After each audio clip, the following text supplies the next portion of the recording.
Homère raconte qu'un jour, parlant en public, Ulysse dit aux Grecs : « Il n'est pas bon d'avoir plusieurs maîtres, n'en ayons qu'un seul. »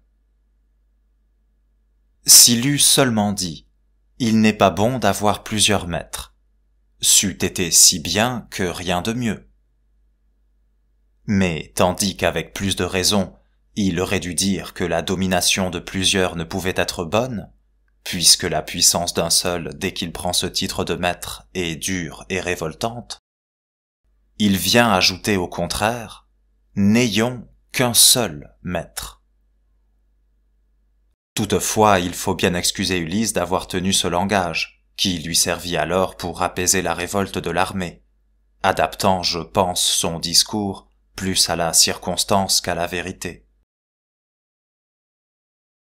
Mais en conscience, n'est-ce pas un extrême malheur que d'être assujetti à un maître de la bonté duquel on ne peut jamais être assuré, et qui a toujours le pouvoir d'être méchant quand il le voudra? Et obéir à plusieurs maîtres, n'est-ce pas être autant de fois extrêmement malheureux? Je n'aborderai pas ici cette question tant de fois agitée, si la République est ou non préférable à la monarchie.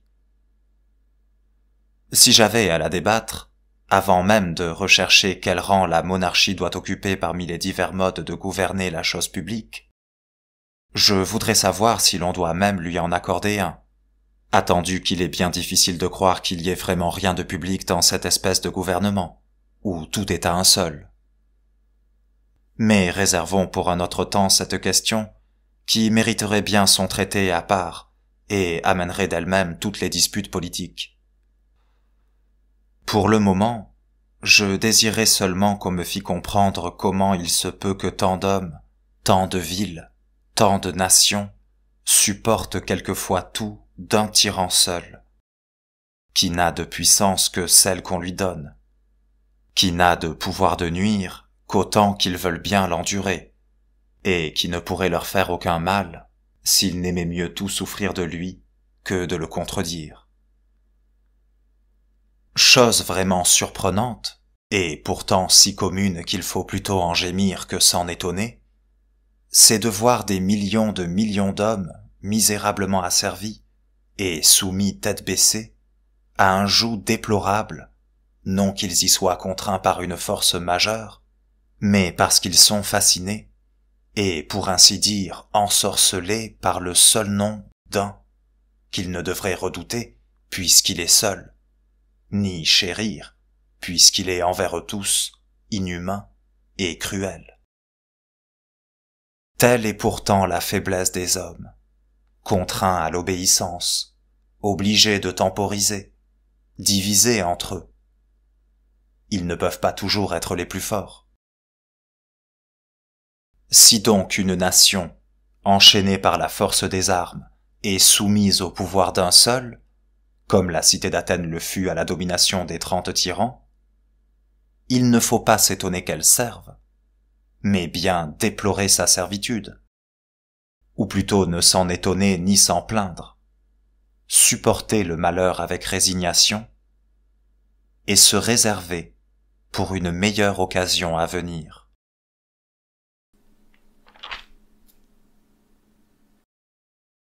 Nous sommes ainsi faits que les communs devoirs de l'amitié absorbent une part de notre vie. Aimer la vertu, estimer les belles actions, être reconnaissant des bienfaits reçus, et souvent même réduire notre propre bien-être pour accroître l'honneur et l'avantage de ceux que nous aimons, et qui méritent d'être aimés. Tout cela est très naturel.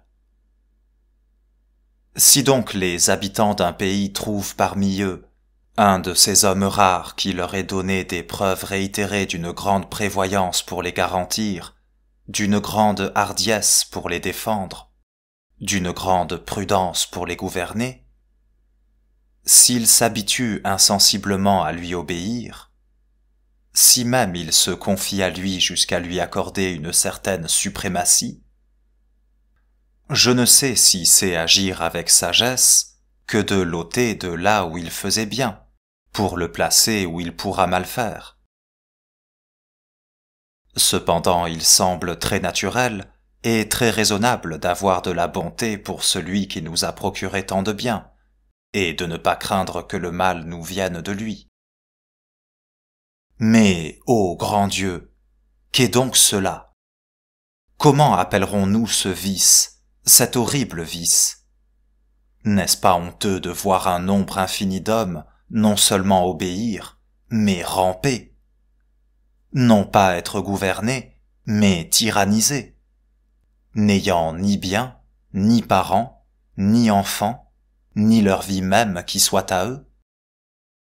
Souffrir les rapines, les brigandages, les cruautés, non d'une armée, non d'une horde de barbares contre lesquels chacun devrait défendre sa vie au prix de tout son sang, mais d'un seul, non d'un Hercule ou d'un Samson, mais d'un vrai Myrmidon, souvent le plus lâche, le plus vil et le plus efféminé de la nation, qui n'a jamais flairé la poudre des batailles, mais à peine foulé le sable des tournois, qui est inhabile non seulement à commander aux hommes, mais aussi à satisfaire la moindre femmelette.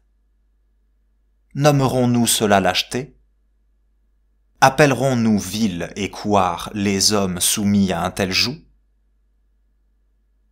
Si deux, si trois, si quatre cèdent à un seul, c'est étrange, mais toutefois possible. Peut-être avec raison pourrait-on dire, c'est faute de cœur.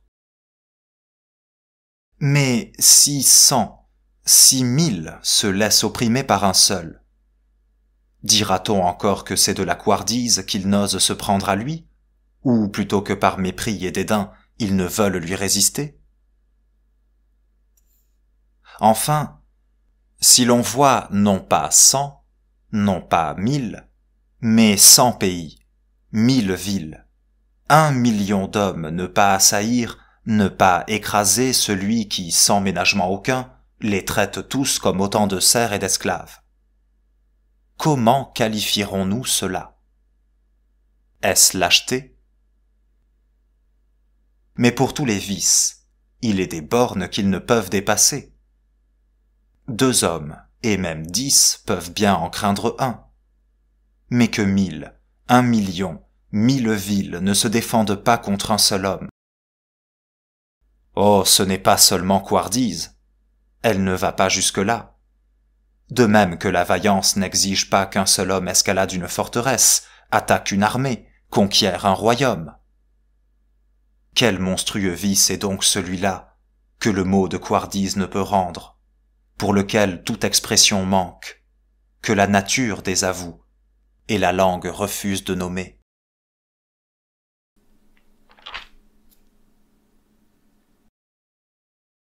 Qu'on mette de part et d'autre 50 000 hommes en armes, qu'on les range en bataille, qu'ils en viennent aux mains, les uns libres, combattant pour leur liberté, les autres pour la leur ravir.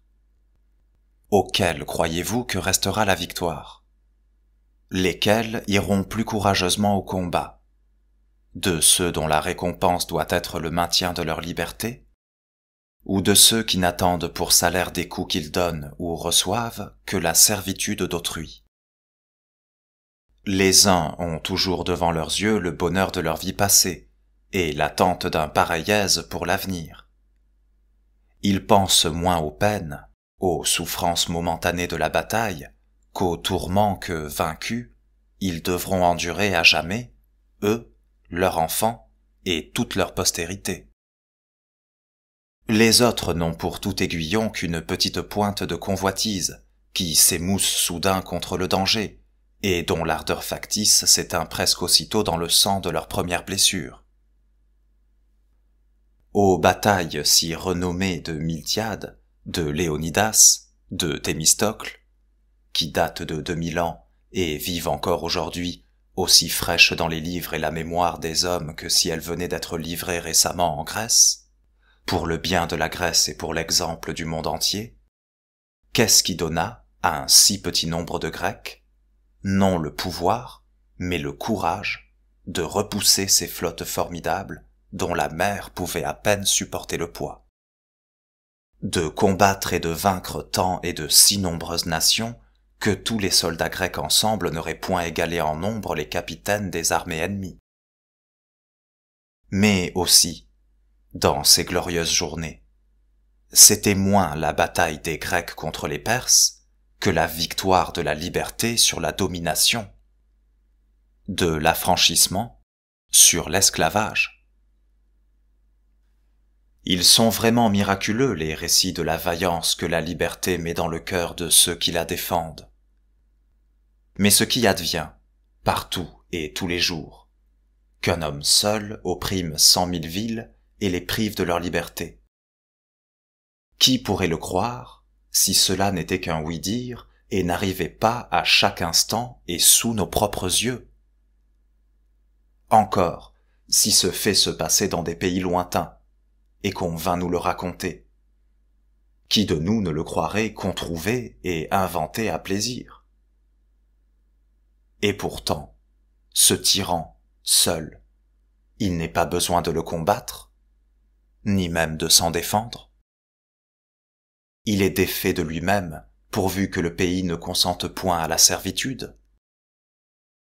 Il ne s'agit pas de lui rien arracher, mais seulement de ne lui rien donner. Qu'une nation ne fasse aucun effort, si elle veut, pour son bonheur, mais qu'elle ne travaille pas elle-même à sa ruine. Ce sont donc les peuples qui se laissent, ou plutôt se font garrotter, puisqu'en refusant seulement de servir, ils briseraient leurs liens. C'est le peuple qui s'assujettit et se coupe la gorge, qui, pouvant choisir d'être sujet ou d'être libre, repousse la liberté et prend le joug, qui consent à son mal, ou plutôt le pourchasse. S'il lui coûtait quelque chose pour recouvrer sa liberté, je ne l'empresserais point, bien que rentrer dans ses droits naturels et, pour ainsi dire, de bête redevenir homme, soit vraiment ce qu'ils doivent avoir le plus à cœur. Et pourtant, je n'exige pas de lui une si grande hardiesse. Je ne veux pas même qu'il ambitionne une je ne sais quelle assurance de vivre plus à son aise. Mais quoi? Si pour avoir la liberté, il ne faut que la désirer, s'il ne suffit pour cela que du vouloir, se trouvera-t-il une nation au monde qui croit la payer trop cher en l'acquérant par un simple souhait, et qui regrette sa volonté à recouvrer un bien qu'on devrait racheter au prix du sang, et dont la seule perte rend à tout homme d'honneur la vie amère et la mort bienfaisante?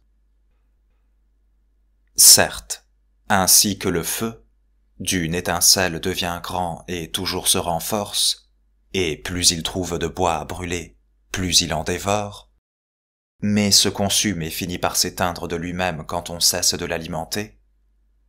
Pareillement, plus les tyrans pillent, plus ils exigent, plus ils ruinent et détruisent, plus on leur fournit, plus on les gorge. Ils se fortifient d'autant et sont toujours mieux disposés à anéantir et à détruire tout.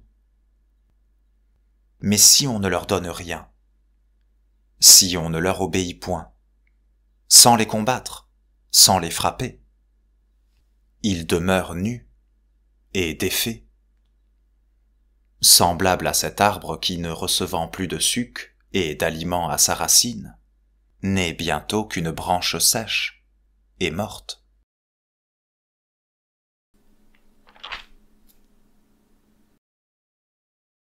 Pour acquérir le bien qu'il souhaite, l'homme entreprenant ne redoute aucun danger.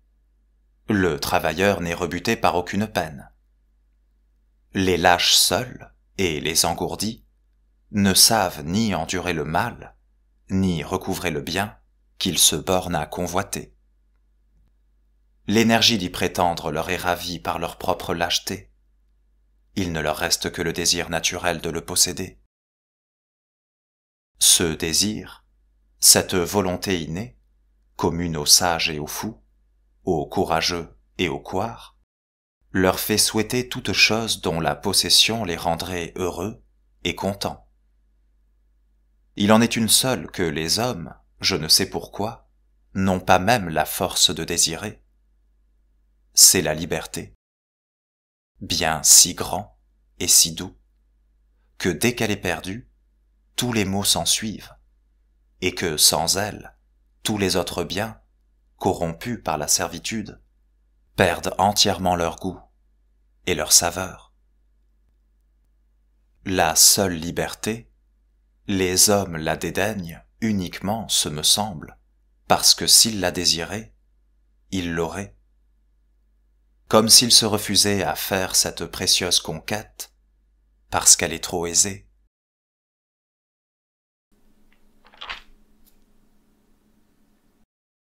Pauvres et misérables, peuple insensé, nation opiniâtre en votre mal et aveugle en votre bien, vous vous laissez enlever sous vos propres yeux le plus beau et le plus clair de votre revenu, pillez vos champs, dévastez vos maisons et les dépouillez des vieux meubles de vos ancêtres. Vous vivez de telle sorte que rien n'est plus à vous.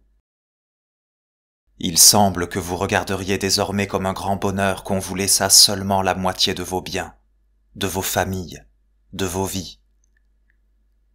Et tout ce dégât, ces malheurs, cette ruine enfin, vous viennent non pas des ennemis, mais bien certes de l'ennemi et de celui-là même que vous avez fait ce qu'il est, pour qui vous allez si courageusement à la guerre, et pour la vanité duquel vos personnes y bravent à chaque instant la mort.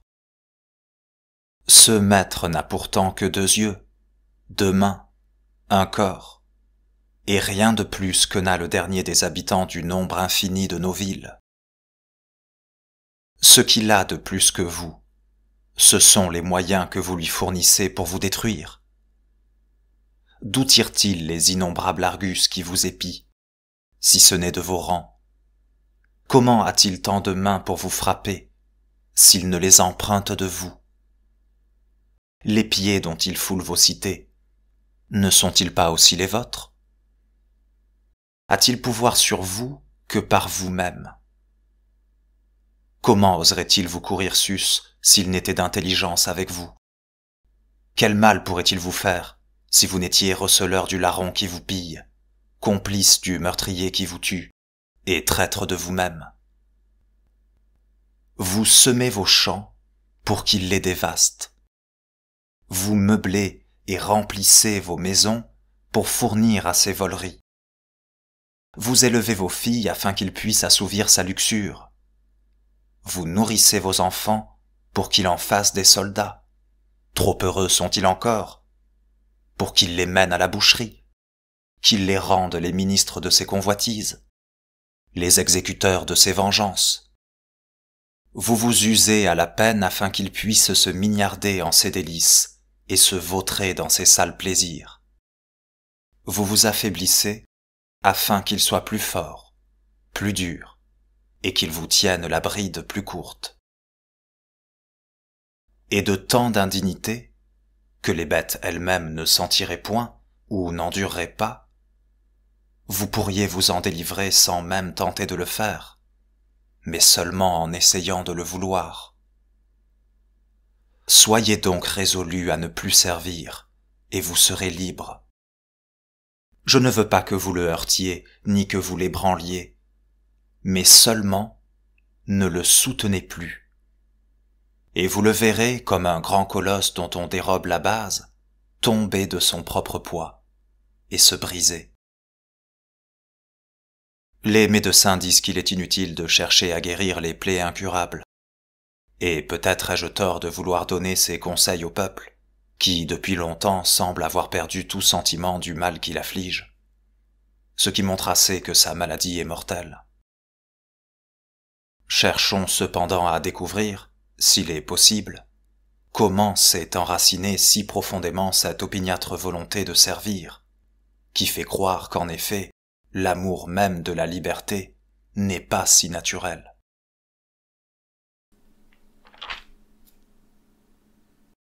Premièrement, Il est, je crois, hors de doute que si nous vivions avec les droits que nous tenons de la nature, et d'après les préceptes qu'elle enseigne, nous serions naturellement soumis à nos parents, sujets de la raison, mais non esclaves de personne. Certes, chacun de nous ressent en soi, dans son propre cœur, l'impulsion tout instinctive de l'obéissance envers ses pères et mères. Quant à savoir si la raison est en nous innée ou non, question débattue à fond dans les académies et longuement agitée dans les écoles de philosophes, je ne pense pas errer en croyant qu'il est en notre âme un germe de raison, qui, réchauffé par les bons conseils et les bons exemples, produit en nous la vertu, tandis qu'au contraire, étouffé par les vices qui trop souvent surviennent, ce même germe avorte. Mais ce qu'il y a de clair et d'évident pour tous, et que personne ne saurait nier, c'est que la nature, premier agent de Dieu, bienfaitrice des hommes, nous a tous créés de même et coulés en quelque sorte au même moule, pour nous montrer que nous sommes tous égaux, ou plutôt tous frères. Et si dans le partage qu'elle nous a fait de ses dons, elle a prodigué quelque avantage de corps ou d'esprit aux uns plutôt qu'aux autres, toutefois, elle n'a jamais pu vouloir nous mettre en ce monde comme en un champ clos, et n'a pas envoyé ici-bas les plus forts et les plus adroits, comme des brigands armés dans une forêt pour y traquer les plus faibles. Il faut croire plutôt que, faisant ainsi les parts aux uns plus grandes, aux autres plus petites, elle a voulu faire naître en eux l'affection fraternelle, et les mettre à même de la pratiquer, les uns ayant puissance de porter les secours, et les autres besoin d'en recevoir. Ainsi donc, puisque cette bonne mère nous a donné à tous toute la terre pour demeure, nous a tous logés sous le même grand toit, et nous a tous pétris de mêmes pâtes, afin que, comme en un miroir, chacun pût se reconnaître dans son voisin, si elle nous a fait à tous ce beau présent de la voix et de la parole pour nous aborder et fraterniser ensemble, et par la communication et l'échange de nos pensées, nous amener à la communauté d'idées et de volontés, si elle a cherché par toutes sortes de moyens à former et resserrer le nœud de notre alliance, les liens de notre société, si elle a montré en toutes choses le désir que nous fussions non seulement unis, mais qu'ensemble nous ne fissions pour ainsi dire qu'un seul être, dès lors, peut-on mettre un seul instant en doute que nous ne soyons tous naturellement libres, puisque nous sommes tous égaux? Et peut-il entrer dans l'esprit de personne que, nous ayant mis tous en même compagnie, elle ait voulu que quelqu'un y fût en esclavage? Mais en vérité, est-ce bien la peine de discuter pour savoir si la liberté est naturelle, puisque nul être, sans qu'il en ressente un tort grave, ne peut être retenu en servitude, et que rien au monde n'est plus contraire à la nature pleine de raison que l'injustice? Que dire encore? Que la liberté est naturelle, et qu'à mon avis, non seulement nous naissons avec notre liberté, mais aussi avec la volonté de la défendre. Et s'il s'en trouve par hasard qui en doutent encore, et soient tellement abâtardis qu'ils méconnaissent les biens et les affections innées qui leur sont propres, il faut que je leur fasse l'honneur qu'ils méritent, et que je hisse, pour ainsi dire, les bêtes brutes en chair pour leur enseigner et leur nature et leurs conditions. Les bêtes, Dieu me soit en aide. Si les hommes veulent les comprendre, leur cri « Vive la liberté !» Plusieurs d'entre elles meurent sitôt qu'elles sont prises, telles que le poisson qui perd la vie dès qu'on le retire de l'eau. Elles se laissent mourir pour ne point survivre à leur liberté naturelle. Si les animaux avaient entre eux des rangs et des prééminences, ils feraient, à mon avis, de liberté leur noblesse. D'autres, des plus grandes jusqu'aux plus petites, lorsqu'on les prend, font une si grande résistance des ongles, des cornes, des pieds et du bec, qu'elles démontrent assez par là quel prix elles attachent au bien qu'on leur ravit. Puis, une fois prises, elles donnent tant de signes apparents du sentiment de leur malheur, qu'il est beau de les voir dès lors languir plutôt que vivre, ne pouvant jamais se plaire dans la servitude, et gémissant continuellement de la privation de leur liberté. Que signifie, en effet, l'action de l'éléphant, qui, s'étant défendu jusqu'à la dernière extrémité, n'ayant plus d'espoir, sur le point d'être pris, heurte sa mâchoire et casse ses dents contre les arbres, sinon qu'inspiré par le grand désir de rester libre, comme il l'est par nature, il conçoit l'idée de marchander avec les chasseurs, de voir si, pour le prix de ses dents, il pourra se délivrer, et si son ivoire, laissé pour rançon, rachètera sa liberté.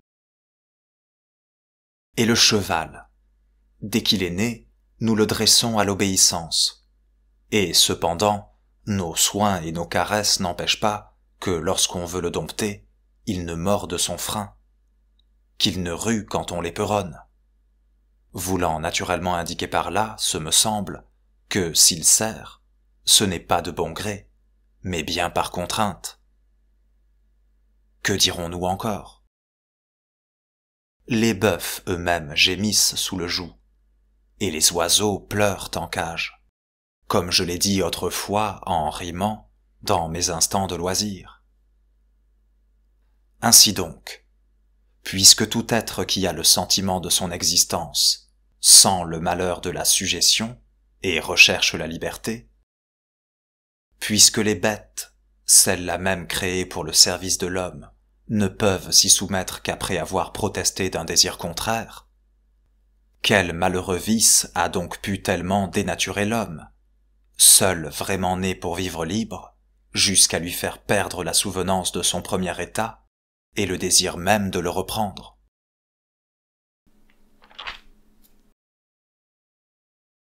Il y a 3 sortes de tyrans.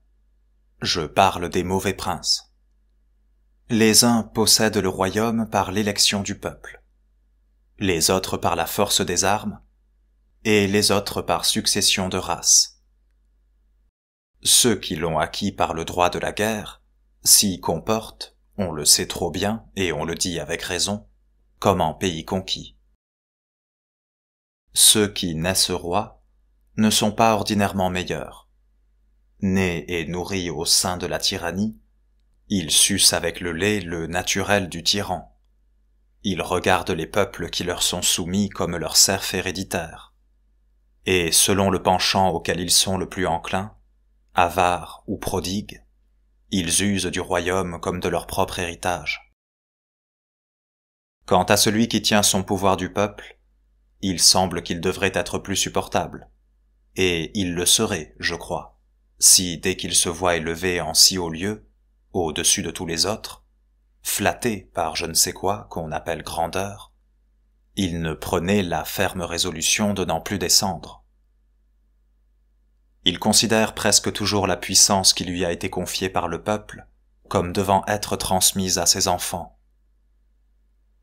Or, dès qu'eux et lui ont conçu cette funeste idée, il est vraiment étrange de voir de combien il surpasse en toutes sortes de vices, et même en cruauté, tous les autres tyrans.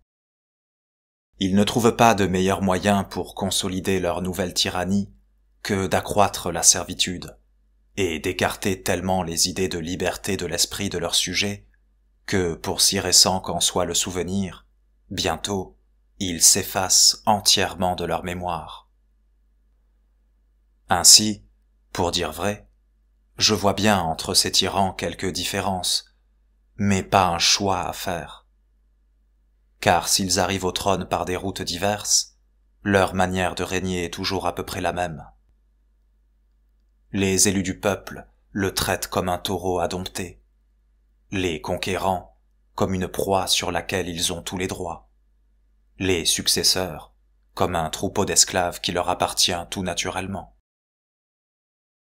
À ce propos, je demanderai: Si le hasard voulait qu'il naquît aujourd'hui quelques gens tout à fait neufs, n'étant ni accoutumés à la sujétion, ni affriandés à la liberté, ignorant jusqu'au nom de l'une et de l'autre, et qu'on leur offrit l'option d'être sujets ou de vivre libres, quel serait leur choix?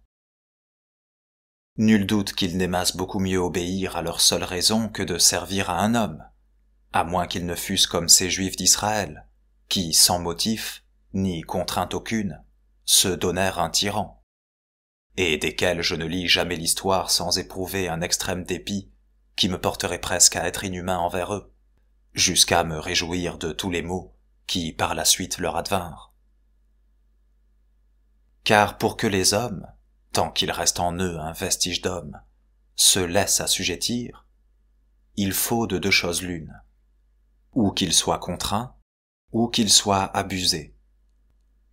Contraints, soit par les armes étrangères, comme Sparte et Athènes le furent par celles d'Alexandre, soit par les factions, comme lorsque, bien avant ce temps, le gouvernement d'Athènes tomba aux mains de Pisistrate. Abusés, ils perdent aussi leur liberté. Mais c'est alors moins souvent par la séduction d'autrui que par leur propre aveuglement. Ainsi, le peuple de Syracuse, jadis capitale de la Sicile, assailli de tous côtés par des ennemis, ne songeant qu'au danger du moment, et sans prévoyance de l'avenir, élut Denis Ier, et lui donna le commandement général de l'armée. Ce peuple ne s'aperçut qu'il l'avait fait aussi puissant que lorsque ce fourbe, adroit, rentrant victorieux dans la ville, comme s'il eût vaincu ses concitoyens plutôt que leurs ennemis, se fit d'abord capitaine roi, et ensuite roi tyran. On ne saurait imaginer jusqu'à quel point un peuple ainsi assujetti par la fourberie d'un traître tombe dans l'avilissement, et même dans un tel profond oubli de tous ses droits, qu'il est presque impossible de le réveiller de sa torpeur pour les reconquérir, servant si bien et si volontiers qu'on dirait à le voir qu'il n'a pas perdu seulement sa liberté, mais encore sa propre servitude, pour s'engourdir dans le plus abrutissant esclavage.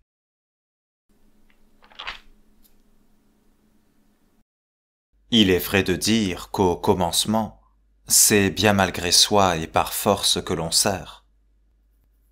Mais ensuite on s'y fait, et ceux qui viennent après, n'ayant jamais connu la liberté, ne sachant pas même ce que c'est, servent sans regret, et font volontairement ce que leur père n'avait fait que par contrainte. Ainsi les hommes qui naissent sous le joug, nourris et élevés dans le servage sans regarder plus avant, se contentent de vivre comme ils sont nés, et ne pensant point avoir d'autres droits, ni d'autres biens que ceux qu'ils ont trouvés à leur entrée dans la vie, ils prennent pour leur état de nature l'état même de leur naissance. Toutefois, il n'est pas d'héritier, pour si prodigue ou nonchalant qu'il soit, qui ne porte un jour les yeux sur ses registres pour voir s'il jouit de tous les droits de sa succession, et vérifier si l'on n'a pas empiété sur les siens ou sur ceux de son prédécesseur. Cependant, l'habitude, qui, en toute chose, exerce un si grand empire sur toutes nos actions, a surtout le pouvoir de nous apprendre à servir. C'est elle qui, à la longue, comme on nous le raconte de Mithridate qui finit par s'habituer au poison, parvient à nous faire avaler sans répugnance l'amer venin de la servitude.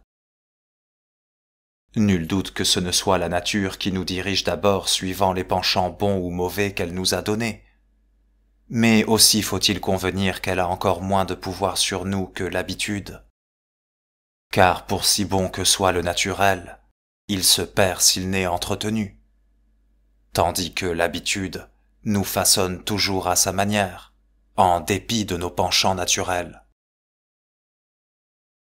Les semences de bien que la nature met en nous sont si grêles et si minces qu'elles ne peuvent résister au moindre choc des passions, ni à l'influence d'une éducation qui les contrarie. Elles ne se conservent pas mieux, s'abâtardisent aussi facilement, et même dégénèrent, comme il arrive à ces arbres fruitiers qui, ayant tous leur espèce propre, la conservent tant qu'on les laisse venir tout naturellement, mais la perdent pour porter des fruits tout à fait différents dès qu'on les a greffés. Les herbes ont aussi chacune leurs propriétés, leur naturel, leur singularité. Mais cependant, le froid, le temps, le terrain ou la main du jardinier détériorent ou améliorent leur qualité. La plante qu'on a vue dans un pays n'est souvent plus reconnaissable dans un autre. Celui qui verrait chez eux les Vénitiens, poignée de gens qui vivent si librement que le plus malheureux d'entre eux ne voudrait pas être roi, et qui, tous, ainsi nés et nourris, ne connaissent d'autre ambition que celle d'aviser pour le mieux au maintien de leur liberté. Ainsi appris et formés dès le berceau, qu'ils n'échangeraient pas un brin de leur liberté pour toutes les autres félicités humaines. Qui verrait, dis-je, ces hommes, et s'en irait ensuite, en les quittant, dans les domaines de celui que nous appelons le grand Seigneur, trouvant là des gens qui ne sont nés que pour le servir, et qui dévouent leur vie entière au maintien de sa puissance. Penserait-il que ces deux peuples sont de même nature? Ou plutôt ne croirait-il pas qu'en sortant d'une cité d'hommes, il est entré dans un parc de bêtes? On raconte que Lycurgue, législateur de Sparte, avait nourri 2 chiens, tous 2 frères, tous 2 allaitaient du même lait, et les avait habitués l'un au foyer domestique et l'autre à courir les champs, au son de la trompe et du cornet. Voulant montrer aux Lacédémoniens l'influence de l'éducation sur le naturel, il exposa les 2 chiens sur la place publique, et mit entre eux une soupe et un lièvre. L'un courut au plat, et l'autre courut au lièvre. « Voyez, dit-il, et pourtant, ils sont frères. » Ce législateur sut donner une si bonne éducation aux Lacédémoniens que chacun d'eux eût préféré souffrir 1000 morts plutôt que de se soumettre à un maître, ou de reconnaître d'autre institution que celle de Sparte. J'éprouve un certain plaisir à rappeler ici un mot des favoris de Xerxès, le grand roi de Perse, au sujet des Spartiates. Lorsque Xerxès faisait ses préparatifs de guerre pour soumettre la Grèce entière, il envoya dans plusieurs villes de ce pays ses ambassadeurs pour demander de l'eau et de la terre, formule symbolique qu'employaient les Perses pour sommer les villes de se rendre. Mais il se garda bien d'en envoyer ni à Sparte ni à Athènes, parce que les Spartiates et les Athéniens, auxquels son père Darius en avait envoyé auparavant pour faire semblable demande, les avaient jetés, les uns dans les fossés, les autres dans un puits, en leur disant « Prenez hardiment là de l'eau et de la terre, et portez-les à votre prince. » En effet, ces fiers républicains ne pouvaient souffrir que, même par la moindre parole, on attentât à leur liberté. Cependant, pour avoir agi de la sorte, les Spartiates reconnurent qu'ils avaient offensé leur dieu, et surtout Talcybe, dieu des héros. Ils résolurent donc, pour les apaiser, d'envoyer à Xerxès 2 de leurs concitoyens, pour que, disposant d'eux à son gré, il put se venger sur leur personne du meurtre des ambassadeurs de son père. 2 Spartiates, l'un nommé Sperties et l'autre Bulis, s'offrirent pour victimes volontaires. Ils partirent.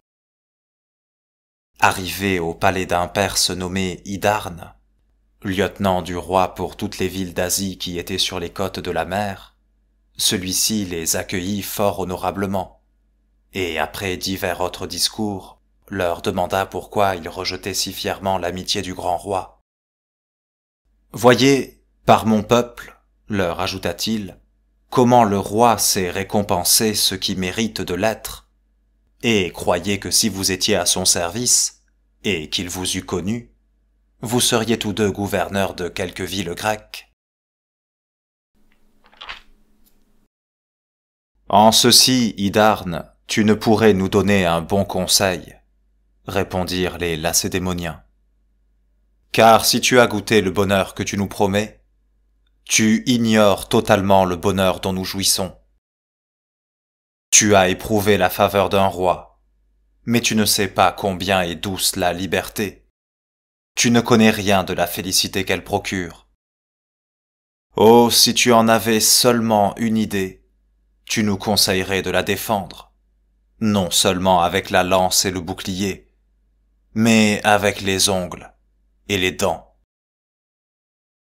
Les Spartiates seuls disaient vrai, mais chacun parlait ici selon l'éducation qu'il avait reçue, car il était impossible aux Persans de regretter la liberté dont ils n'avaient jamais joui.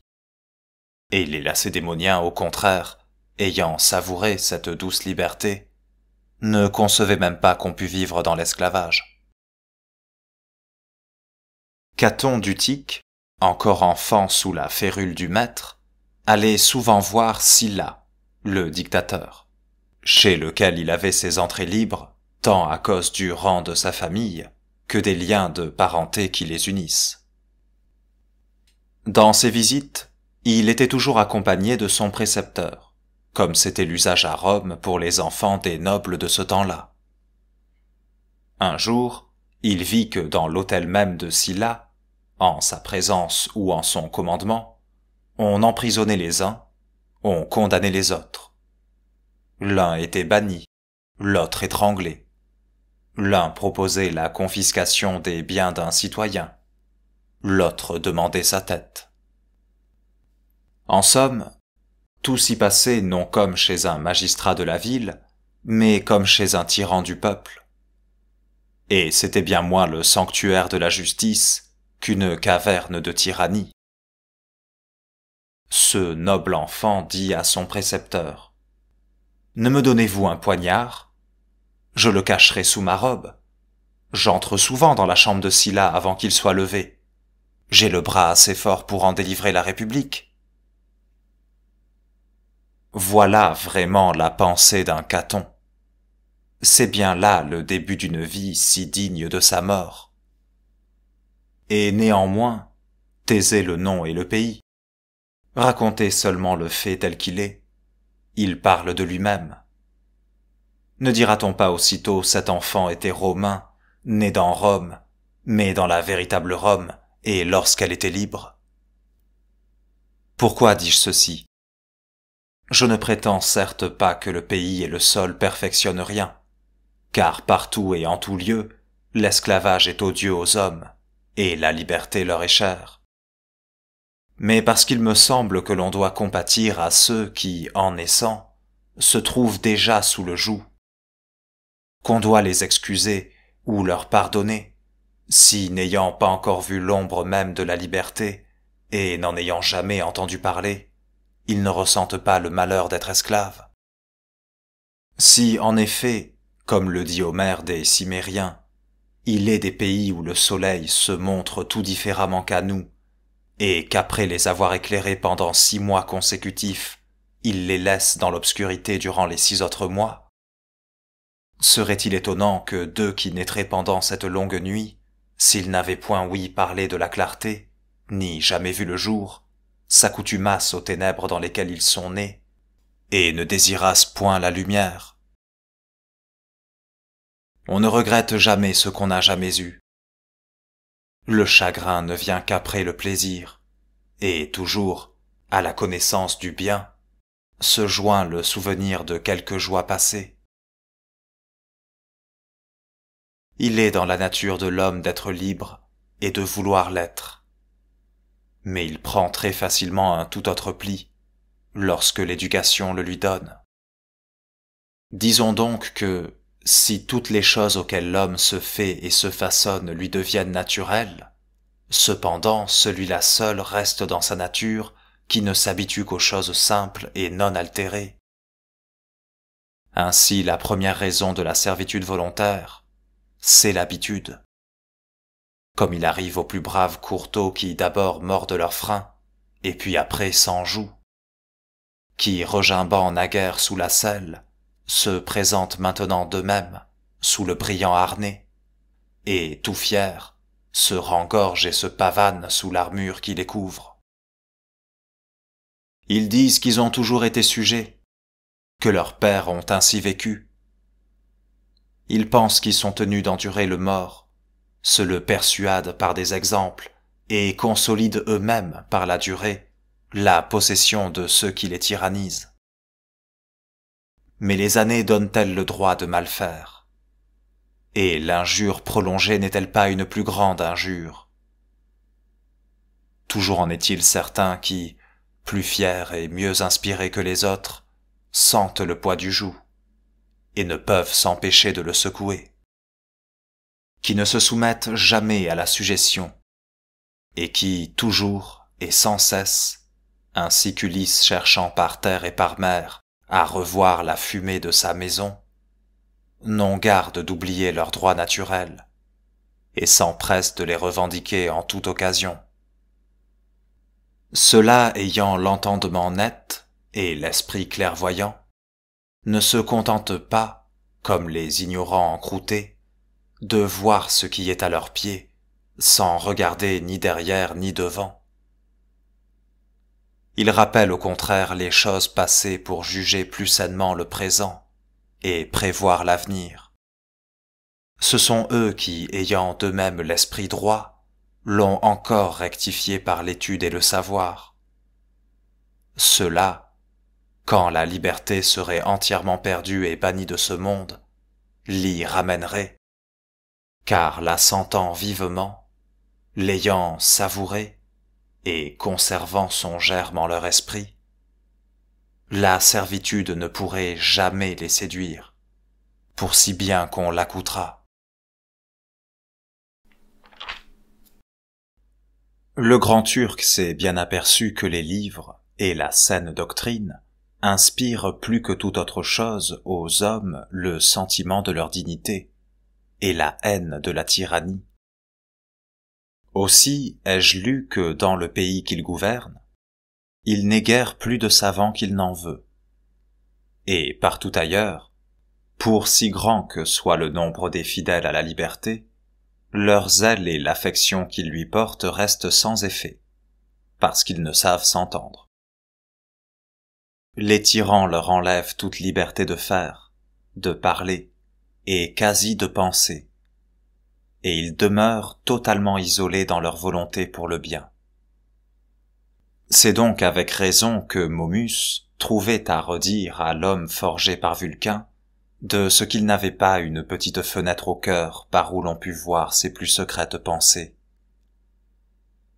On a rapporté que lors de leur entreprise pour la délivrance de Rome, ou plutôt du monde entier, Brutus et Cassius ne voulurent point que Cicéron, ce grand et beau diseur, si jamais il en fut, y participât, jugeant son cœur trop faible pour un si haut fait. Il croyait bien à son bon vouloir, mais non à son courage. Et toutefois, qui voudra se rappeler les temps passés et compulser les anciennes annales, se convaincra que presque tous ceux qui, voyant leur pays malmené et en mauvaises mains, formèrent le dessein de le délivrer, en vinrent facilement à bout, et que, pour son propre compte, la liberté vient toujours à leur aide. Ainsi, Harmodius, Aristogiton, Thrasybule, Brutus l'Ancien, Valérius et Dion, qui conçurent un si vertueux projet, l'exécutèrent heureusement. Pour tels exploits, presque toujours le ferme vouloir garantit le succès. Cassius et Marcus Brutus réussirent en frappant César pour délivrer leur pays de la servitude. Ce fut lorsqu'ils tentèrent d'y ramener la liberté qu'ils périrent, il est vrai, mais glorieusement, car qui oserait trouver rien de blâmable, ni en leur vie, ni en leur mort? Celle-ci fut au contraire un grand malheur, et causa l'entière ruine de la République, qui, ce me semble, fut enterrée avec eux. Les autres tentatives essayées depuis contre les empereurs romains ne furent que des conjurations de quelques ambitieux dont l'irréussite et la mauvaise fin ne sont pas à regretter, étant évident qu'ils désiraient non renverser le trône, mais avilir seulement la couronne, ne visant qu'à chasser le tyran et à retenir la tyrannie. Quant à cela, je serais bien fâché qu'ils eussent réussi, et je suis content qu'ils aient montré par leur exemple qu'il ne faut pas abuser du saint nom de la liberté pour accomplir un mauvais dessein. Mais revenant à mon sujet que j'avais quasi perdu de vue, la première raison pour laquelle les hommes servent volontairement, c'est qu'ils naissent serfs, et qu'ils sont élevés dans la servitude. De celle-là découle naturellement cette autre, que, sous les tyrans, les hommes deviennent nécessairement lâches et efféminés, ainsi que l'a fort judicieusement, à mon avis, fait remarquer le grand Hippocrate, le père de la médecine, dans l'un de ses livres intitulés « Des maladies ». Ce digne homme avait certes le cœur bon, et le montra bien lorsque le roi de Perse voulut l'attirer près de lui à force d'offres et de grands présents. Car il répondit franchement qu'il se ferait un cas de conscience de s'occuper à guérir les barbares qui voulaient détruire les Grecs, et de faire rien qui pût être utile à celui qui voulait subjuguer la Grèce, sa patrie. La lettre qu'il lui écrivit à ce sujet se trouve parmi les autres œuvres, et témoignera toujours de son bon cœur, et de son beau caractère. Il est donc certain qu'avec la liberté, on perd aussitôt la vaillance. Les esclaves n'ont ni ardeur, ni constance dans le combat. Ils n'y vont que comme contraints, pour ainsi dire engourdis, et s'acquittant avec peine d'un devoir. Ils ne sentent pas brûler dans leur cœur le feu sacré de la liberté qui fait affronter tous les périls, et désirer une belle et glorieuse mort qui nous honore à jamais auprès de nos semblables. Parmi les hommes libres, au contraire, c'est à l'envie, à qui mieux, tous pour chacun et chacun pour tous. Ils savent qu'ils recueilleront une égale part au malheur de la défaite ou au bonheur de la victoire. Mais les esclaves, entièrement dépourvus de courage et de vivacité, ont le cœur bas et mou, et sont incapables de toute grande action. Les tyrans le savent bien. Aussi font-ils tout leur effort pour les rendre toujours plus faibles et plus lâches.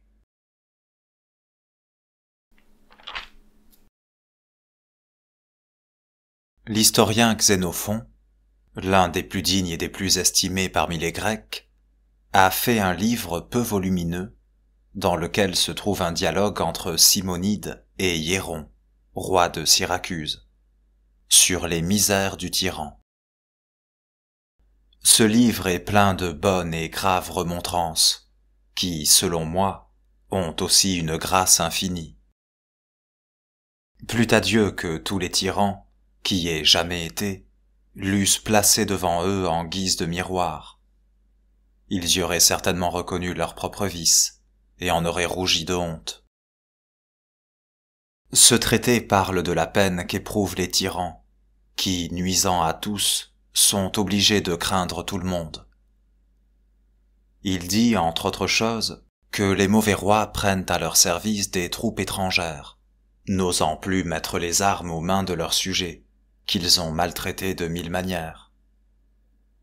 Quelques rois en France même, plus encore autrefois qu'aujourd'hui, ont bien eu à leur solde des troupes étrangères, mais c'était plutôt pour épargner leurs propres sujets, ne regardant point, pour atteindre ce but, à la dépense que cet entretien nécessitait. Aussi était-ce l'opinion de Scipion, du grand Africain, je pense, qui aimait mieux, disait-il, avoir sauvé la vie à un citoyen que d'avoir défait 100 ennemis. Mais ce qu'il y a de bien positif, c'est que le tyran ne croit jamais sa puissance assurée, s'il n'est parvenu à ce point de n'avoir pour sujet que des hommes, sans valeur aucune. On pourrait lui dire à juste titre ce que, d'après Terence, Thrason disait au maître des éléphants.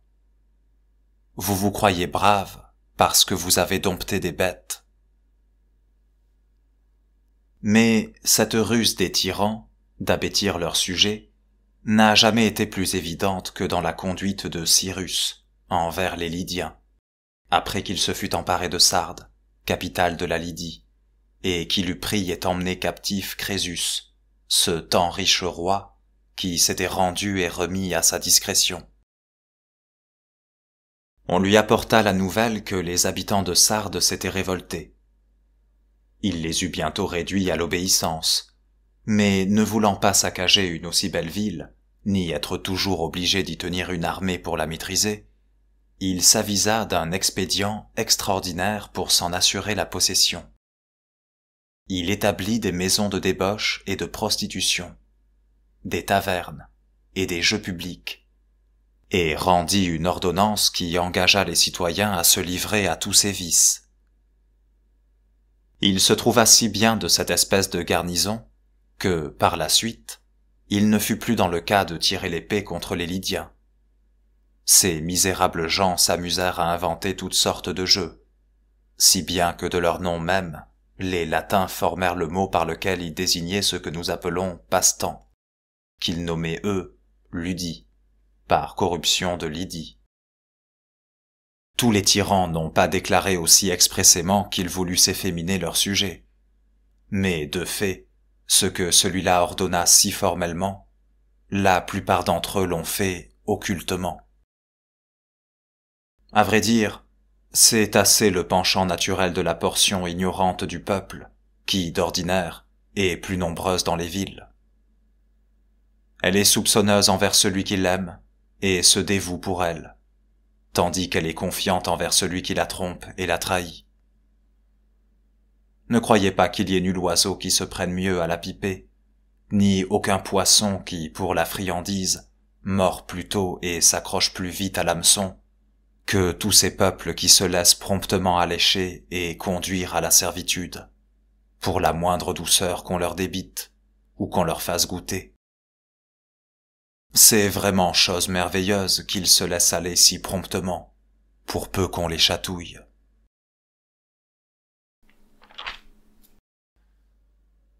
Les théâtres, les jeux, les farces, les spectacles, les gladiateurs, les bêtes curieuses, les médailles, les tableaux, et autres drogues de cette espèce, étaient pour les peuples anciens les appâts de la servitude, la compensation de leur liberté ravie, les instruments de la tyrannie. Ce système, cette pratique, ces allèchements, étaient les moyens qu'employaient les anciens tyrans pour endormir les sujets dans la servitude.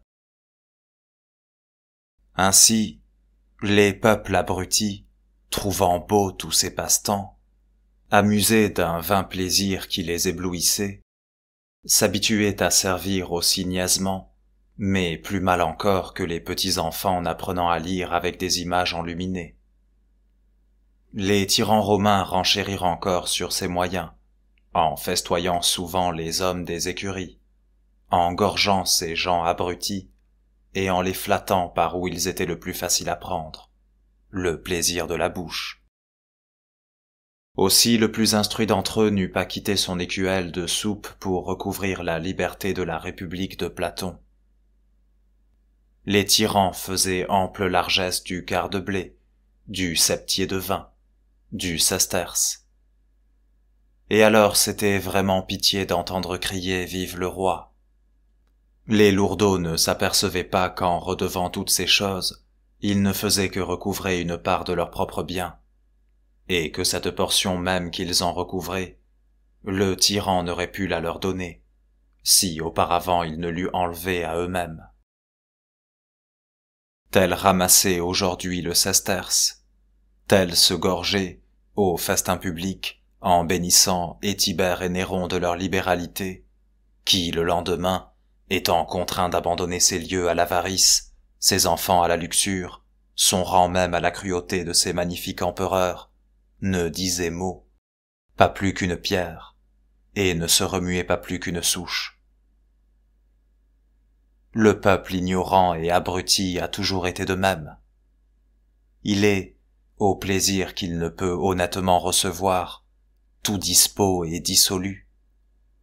Au tort et à la douleur qu'il ne peut raisonnablement supporter, tout à fait insensible. Je ne vois personne maintenant qui, entendant parler seulement de Néron, ne tremble au seul nom de cet exécrable monstre, de cette vilaine et sale bête féroce. Et cependant, il faut le dire, après sa mort, aussi dégoûtante que sa vie, ce fameux peuple romain en éprouva tant de déplaisir, se rappelant ses jeux et ses festins, qu'il fut sur le point d'emporter le deuil. Ainsi du moins nous l'assure Cornelius Tacite, excellent auteur, historien des plus véridiques et qui mérite toujours croyance. Et l'on ne trouvera point cela étrange si l'on considère ce que ce même peuple avait fait à la mort de Jules César, qui foula aux pieds toutes les lois et asservit la liberté romaine.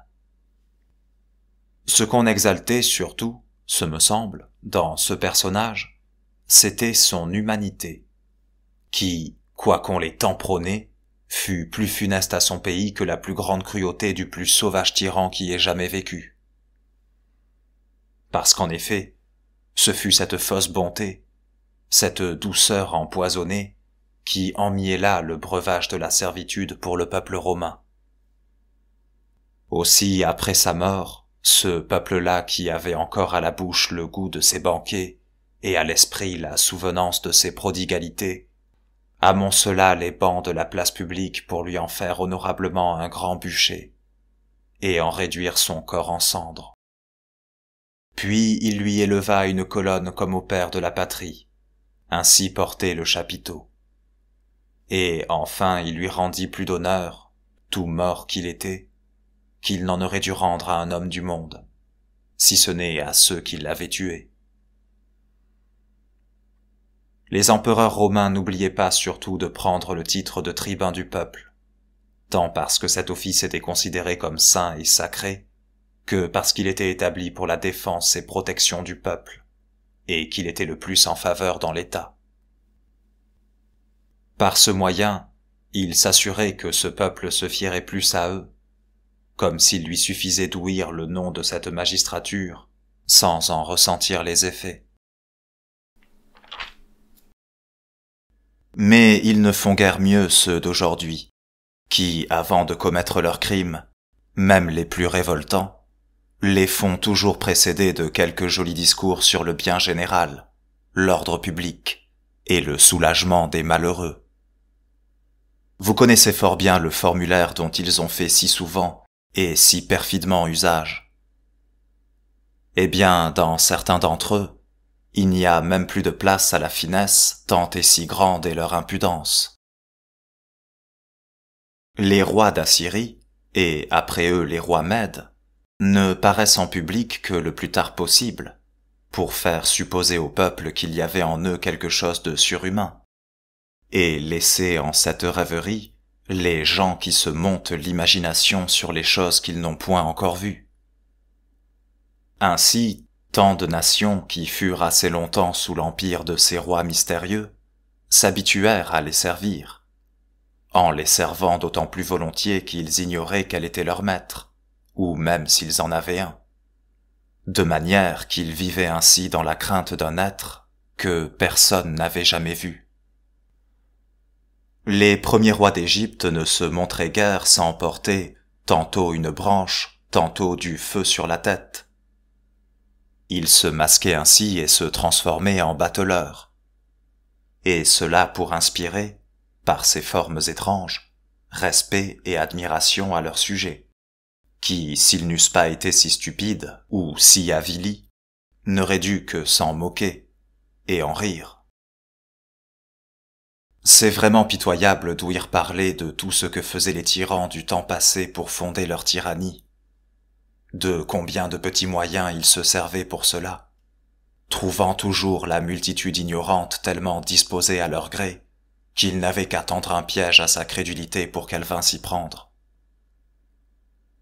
Aussi n'ont-ils jamais eu plus de facilité à la tromper, et ne l'ont jamais mieux asservi que lorsqu'ils s'en moquaient le plus. Que dirais-je d'une autre sornette que les peuples anciens prirent pour une vérité avérée? Ils crurent fermement que l'orteil de Pyrrhus, roi d'Épire, faisait des miracles et guérissait des maladies de la rate.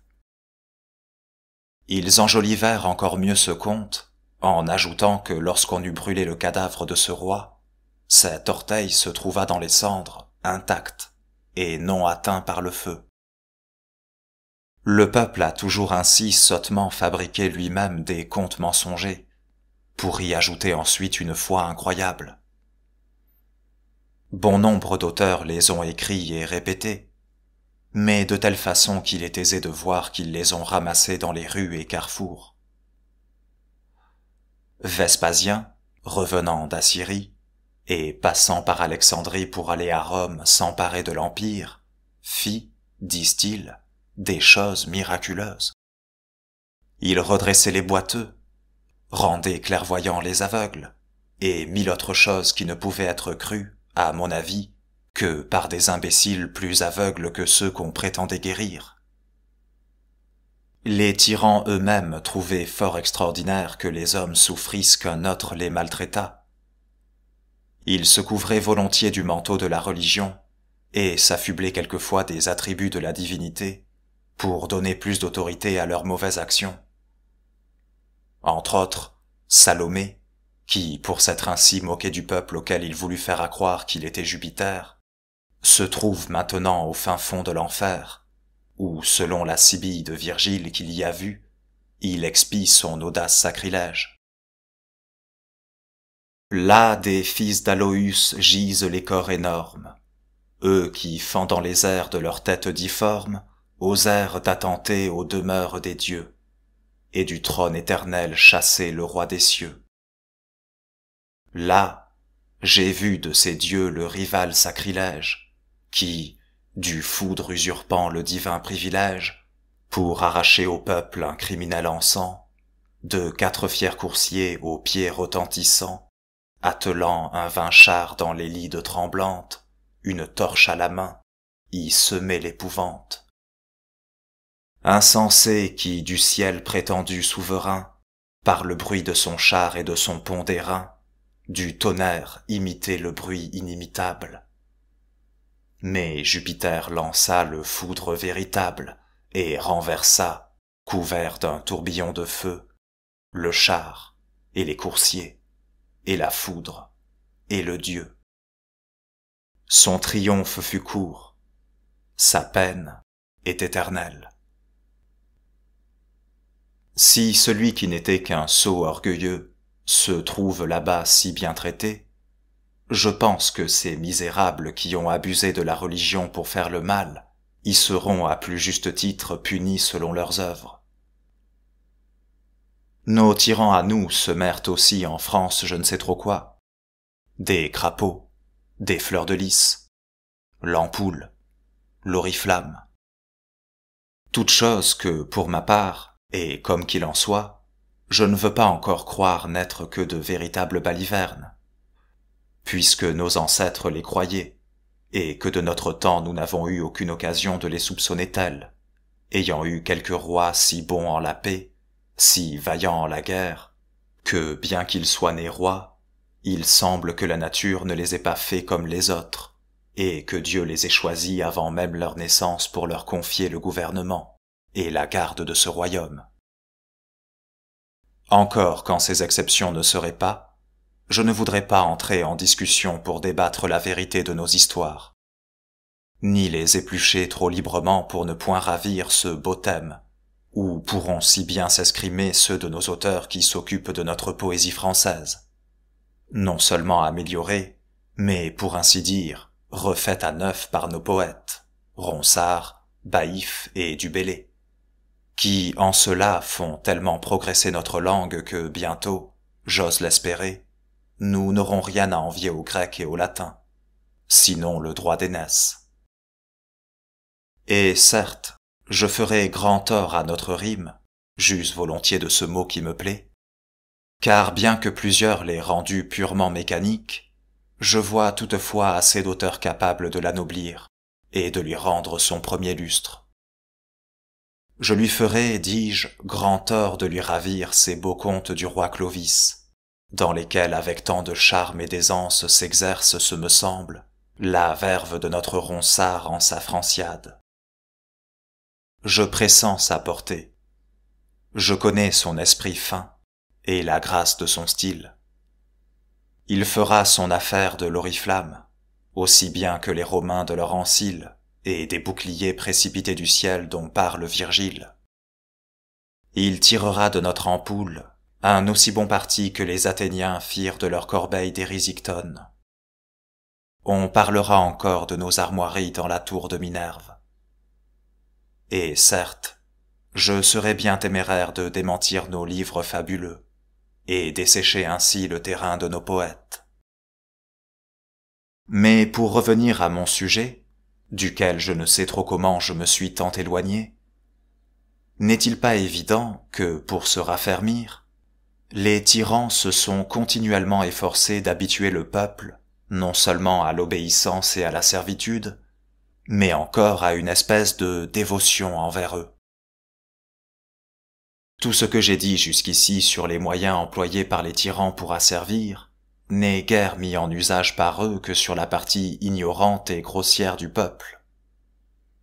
J'arrive maintenant à un point qui est, selon moi, le secret et le ressort de la domination, le soutien et le fondement de toute tyrannie. Celui qui penserait que les hallebardes des gardes et l'établissement du guet garantissent les tyrans se tromperait fort. Ils s'en servent plutôt, je crois, par forme et pour épouvantail qu'il ne s'y fie. Les archers barrent bien l'entrée des palais aux moins habiles, à ceux qui n'ont aucun moyen de nuire, mais non aux audacieux et bien armés qui peuvent tenter quelques entreprises. Certes, il est aisé de compter que, parmi les empereurs romains, il en est bien moins de ceux qui échappèrent au danger par le secours de leurs archers qu'il y en eut de tués par leur propre garde. Ce ne sont pas les bandes de gens à cheval, les compagnies de gens à pied. En un mot, ce ne sont pas les armes qui défendent un tyran. Mais bien toujours, on aura quelque peine à le croire d'abord, quoique ce soit exactement vrai, 4 ou 5 hommes qui le soutiennent et qui lui assujettissent tout le pays. Il en a toujours été ainsi que 5 à 6 ont eu l'oreille du tyran et s'y sont approchés d'eux-mêmes, ou bien y ont été appelés par lui pour être les complices de ses cruautés, les compagnons de ses plaisirs, les complaisants de ses sales voluptés et les copartages de ses rapines. Ces 6 dressent si bien leur chef qu'il devient, envers la société, méchant non seulement de ses propres méchancetés, mais encore des leurs.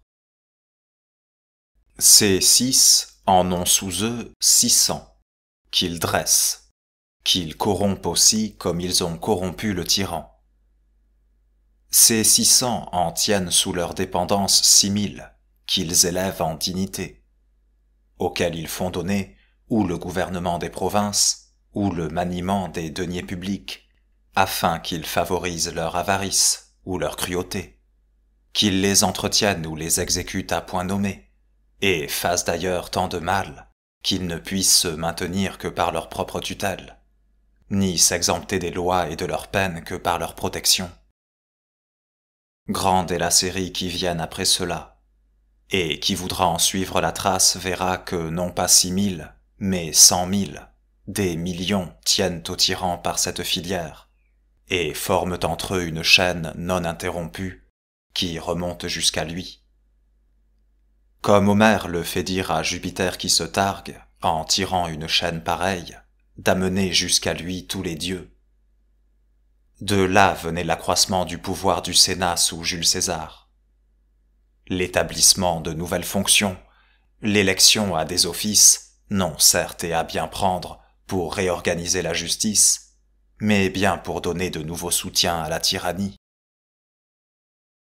En somme, par les gains et par de gains que l'on fait avec les tyrans, on arrive à ce point qu'enfin il se trouve presque un aussi grand nombre de ceux auxquels la tyrannie est profitable que de ceux auxquels la liberté serait utile. C'est ainsi qu'au dire des médecins, bien qu'en notre corps rien ne paraisse gâté, dès qu'en un seul endroit quelque tumeur se manifeste, toutes les humeurs se portent vers cette partie véreuse.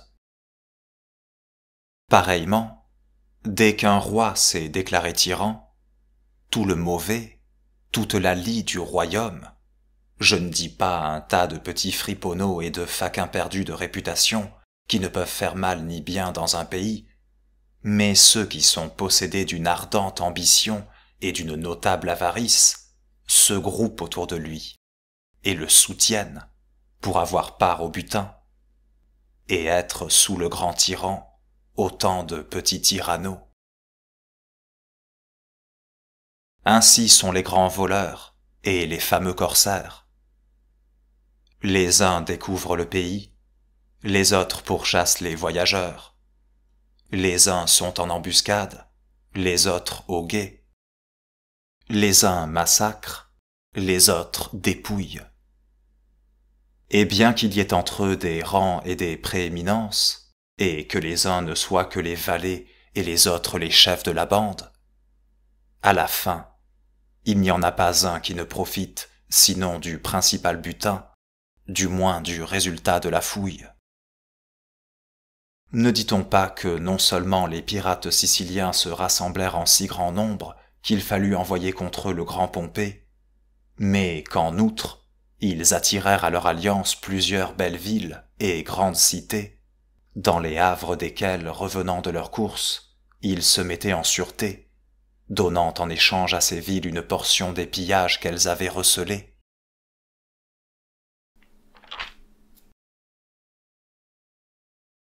C'est ainsi que le tyran a servi les sujets les uns par les autres.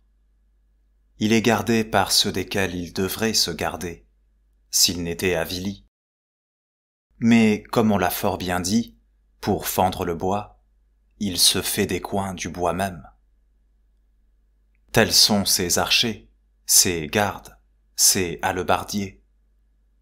Non que ceux-ci ne souffrent souvent eux-mêmes de son oppression, mais ces misérables, maudits de Dieu et des hommes, se contentent d'endurer le mal, pour en faire non à celui qui le leur fait, mais bien à ceux qui, comme eux, l'endurent et n'y peuvent rien.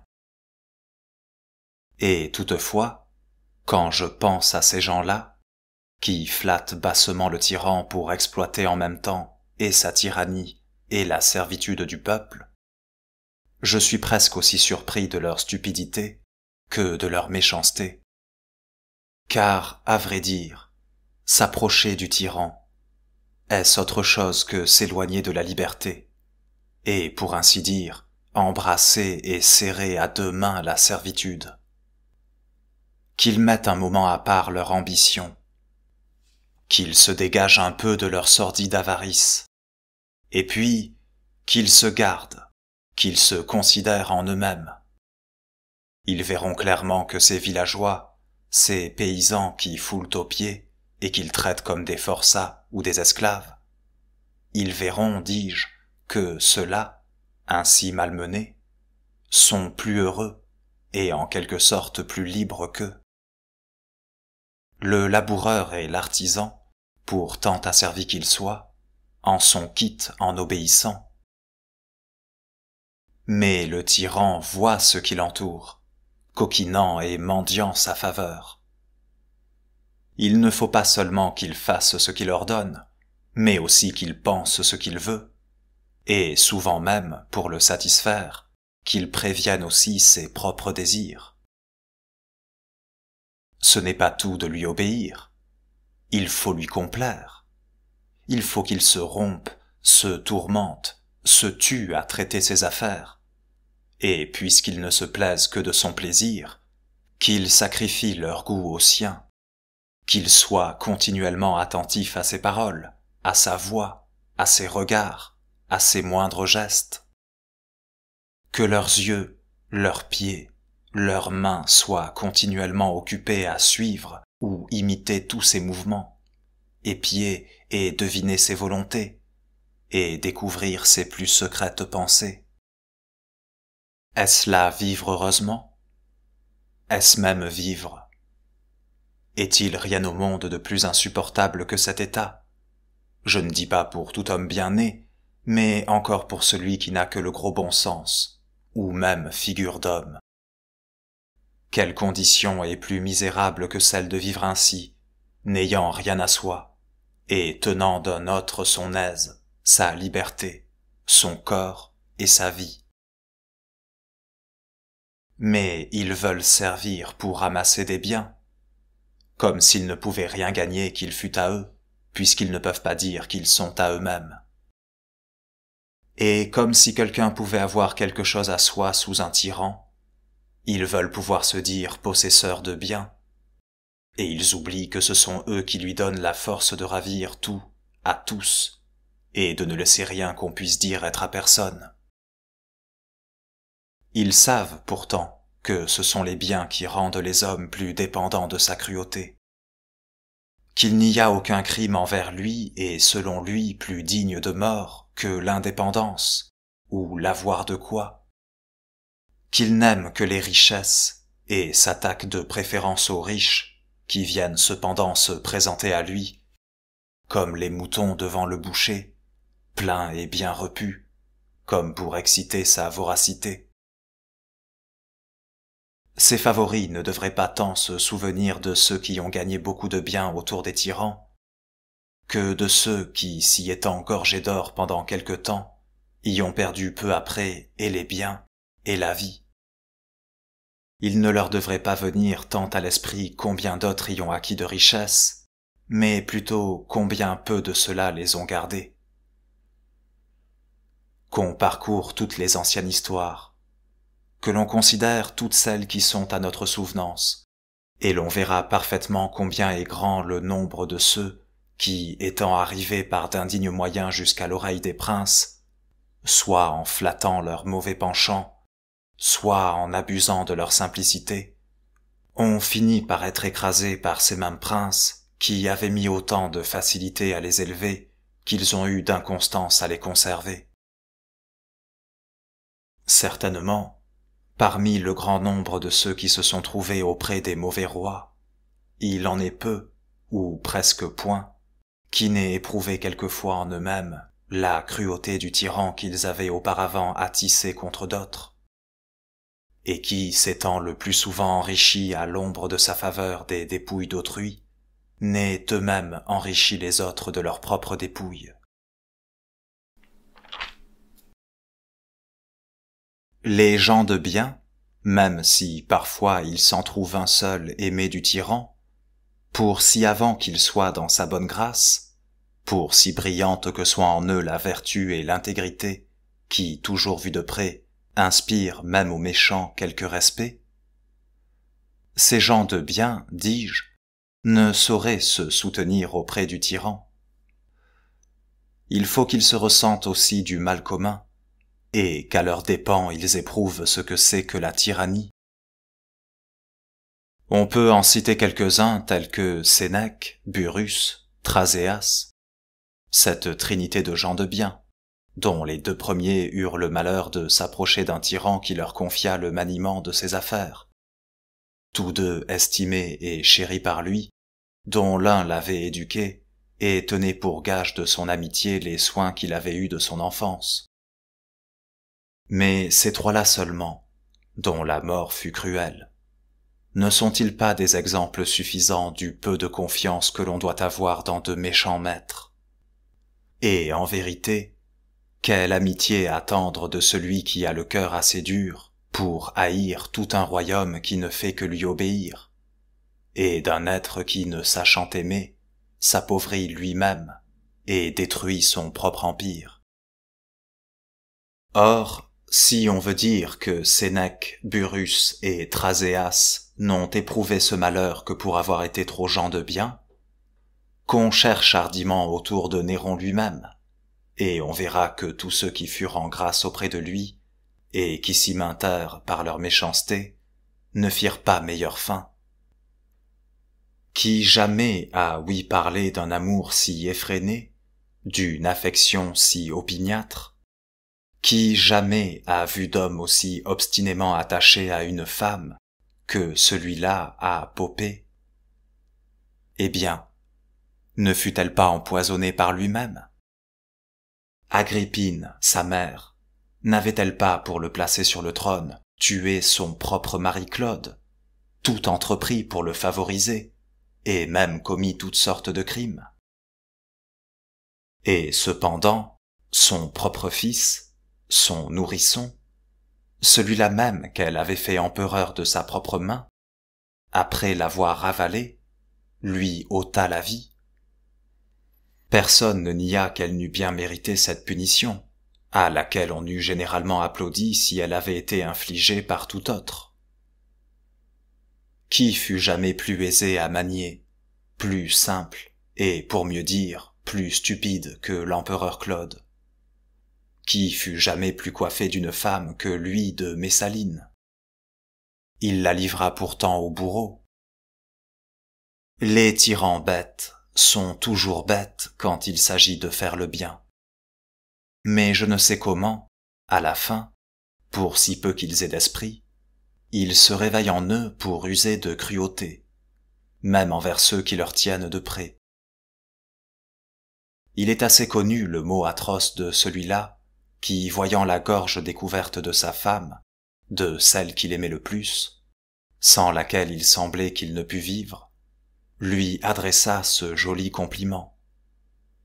Ce beaucoup sera coupé tout à l'heure, si je l'ordonne. Voilà pourquoi la plupart des anciens tyrans ont presque tous été tués par leurs favoris, qui, ayant connu la nature de la tyrannie, étaient peu rassurés sur la volonté du tyran et se défiaient continuellement de sa puissance. Ainsi Domitien fut tué par Stéphanus, Commode par une de ses maîtresses, Caracalla par le centurion Martial, excité par Macrin, et de même presque tous les autres.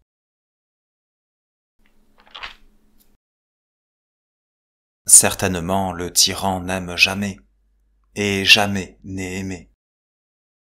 L'amitié, c'est un nom sacré, c'est une chose sainte.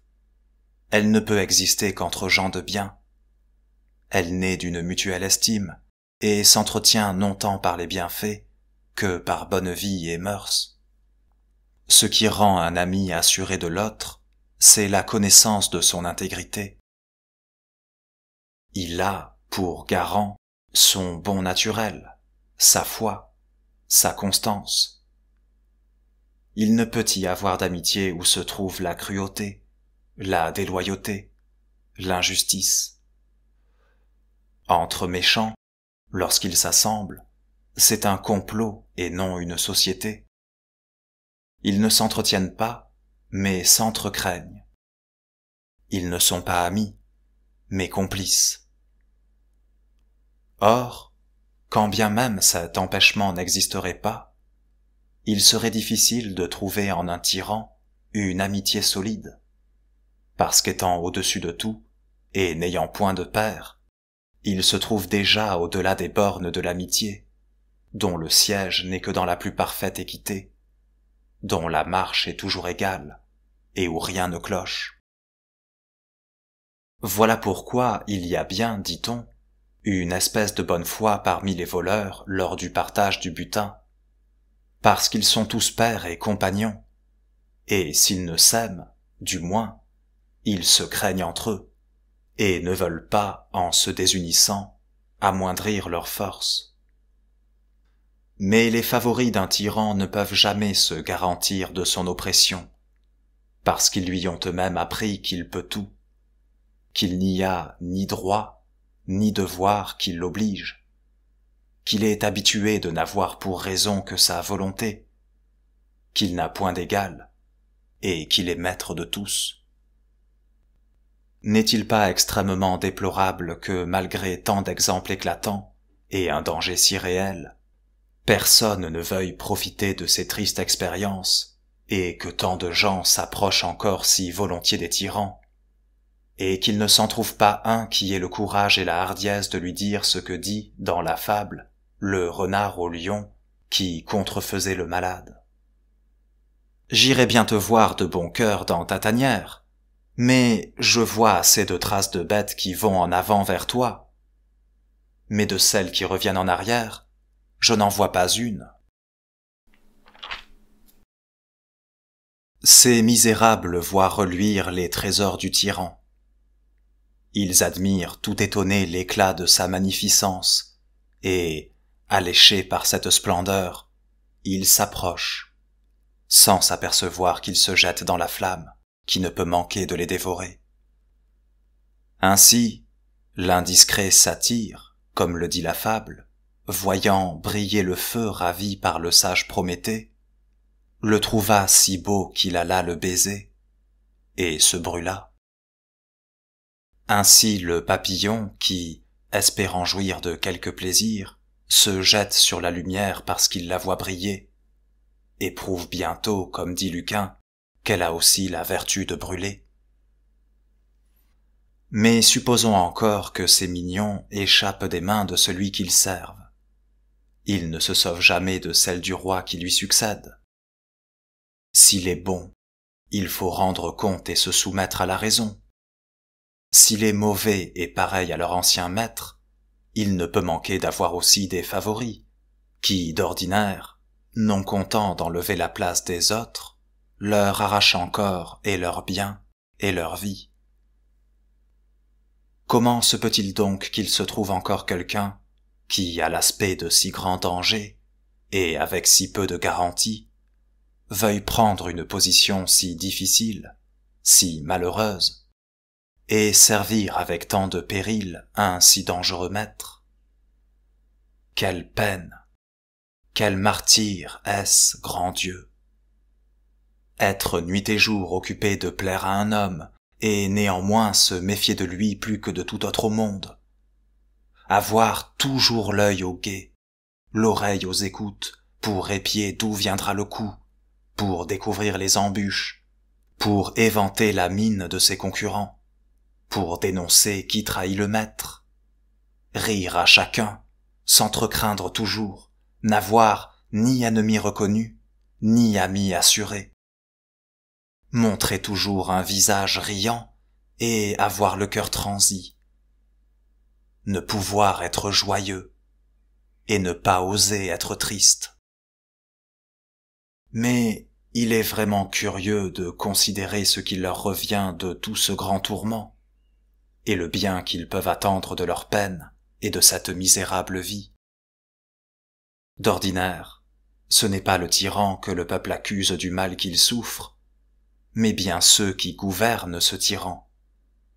Ceux-là, le peuple, les nations, tout le monde à l'envi, jusqu'aux paysans, aux laboureurs, savent leurs noms, découvrent leurs vices, amassent sur eux 1000 outrages, 1000 injures, 1000 malédictions. Toutes les imprécations, tous les vœux sont tournés contre eux. Tous les malheurs, toutes les pestes, toutes les famines, ceux qu'ils appellent sujets les leur imputent. Et si quelquefois ils leur rendent en apparence quelque hommage, alors même ils les maudissent au fond de l'âme, et les ont en plus grande horreur que les bêtes féroces. Voilà la gloire, voilà l'honneur qu'ils recueillent de leur service, aux yeux de ces gens qui, s'ils pouvaient avoir chacun un morceau de leur corps, ne seraient pas encore, ce me semble, satisfaits, ni même à demi consolés de leur souffrance. Et, lors même que ces tyrans ne sont plus, les écrivains qui viennent après eux ne manquent pas de noircir de 1000 manières la mémoire de ces manges peuples. Leur réputation est déchirée dans 1000 livres. Leurs os mêmes sont, pour ainsi dire, traînés dans la boue par la postérité. Et tout cela, comme pour les punir encore après leur mort de leur méchante vie. Apprenons donc enfin. Apprenons à bien faire. Levons les yeux vers le ciel Et pour notre honneur, pour l'amour même de la vertu, adressons-nous à Dieu Tout-Puissant, témoin de tous nos actes et juge de nos fautes. Pour moi, je pense bien, et ne crois point me tromper, que puisque rien n'est plus contraire à Dieu, souverainement juste et bon, que la tyrannie, il réserve sans doute au fond de l'enfer, pour les tyrans et leurs complices, un terrible châtiment.